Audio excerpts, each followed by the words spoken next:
Okay, so and you were in prison at the time in Kentucky. Yeah, yeah. What led up to you actually going to prison? I was just on I was in prison on a violation from my fair parole, my fair probation for my original case was attempt to distribute. And I Okay. violated, smoking weed, hanging out late, doing all that shit. I was still young, you know what I'm saying? I wasn't ready to finish that time on paper. Okay, and what got you into the whole distribution game leading up to that? Well, I'm from like a hood in Buffalo. You know what I'm saying? Montana, that's why I got it on here. I'm from Montana Avenue. And it's a legendary block for for heroin. You know what I'm saying? Growing up, the OGs around my way, they did their thing. The ones under them did their thing. In my era, we did our thing. And that's all I saw. My hood was like that. My hood made a lot of millionaires. My hood made a lot of dudes with money. It's almost like it was like a dynasty. You feel what I'm saying? So, that's the cloth I was cut from. So it was almost second nature. All my OGs was doing it. You know what I'm saying? I was the little homie. So it was easy for me to get into it. Okay, now how old were you when you first started dabbling? About 14. Okay, so you're 14 years old and you start messing with heroin. We start selling heroin. Heroin is one of these drugs. Cocaine is bad, crack is bad, but heroin is on a slightly different level. Yeah, yeah. Like I remember, I interviewed Pee Wee Kirkland, right, who was like the heroin kingpin of, Right, right. of Harlem. And, he said this never happened under his watch, but After I went away, then I found out about a lot of what you talk about, which were guys holding guys' money and then making guys eat dog shit in front of crowds. Dog shit in front of crowds. They're embarrassing. Making guys bring their woman, making their woman have sex with a dog. And when a dog reaches his peak, everything's opened up like that. So when the dog pull out, what happens to her vagina?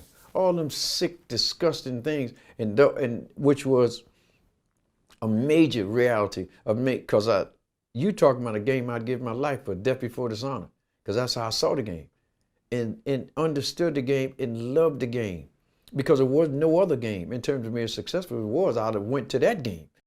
like really just disgusting like shit, and people would do it because you would get so sick. Right, right. When you're withdrawing, that you would literally do anything to get some more heroin. No, real shit. So, I seen like a lot of crazy shit. No crazy shit like that, but just fiends trying to rob dope boys.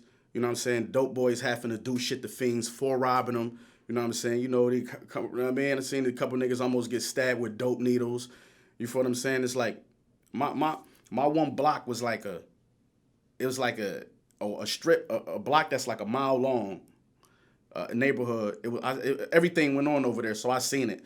Before I got into the life, I was born in that hood. I was born on Montana Avenue. So before I got in that life, I used to walk past the bus stop.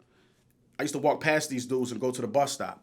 You feel what I'm saying? I used to be nervous. I was a kid. I was like in second grade. You know what I'm saying? I hear these dudes out here loud. They out here getting this money. I know they got guns on them. So I used to be like a little nervous to walk past them. I ain't know what I'm saying? I was a kid, but ultimately I grew up and those was my friends. Those became my close friends. well, that life is glamorized in music, and it makes people make it sound like it's just all money and girls, but a lot of loss comes with that. That's a fact. From 14, when was the first time that you really took a big loss? Well, it's a big loss from 14. Well, first, the day that I got arrested when I was 18, that was a loss. But leading up to that, I done been in like a whole bunch of raids, police taking money and drugs, and you know what I'm saying, getting pulled over and police stealing money, stealing drugs. You know what I'm saying? I'd have been in situations like dudes used to hide their shit in the yard, you know what I'm saying, and then go get in and hit a lick. Sometimes the police will steal it or other people will steal it, you know what I'm saying? But like growing up, getting a little deeper in it, like bigger losses came, shit like that came, but I was young around that time. Okay, so the police were actually dirty out there. Yeah, hell yeah, hell yeah. Okay. Because I guess once you get into the smaller towns, compared to New York, Buffalo is a small town. Yeah, definitely. The police can get away with a lot more shit. Right. I feel like that's how police feel like they gotta fight that type of crime that way. You feel what I'm saying? It's like they going against the dirtiest criminals, the meanest villains. I feel like police feel like they have to do that. You know what I mean? They just corrupt because they feel like that's right. They feel like they doing the right thing. You know what I mean?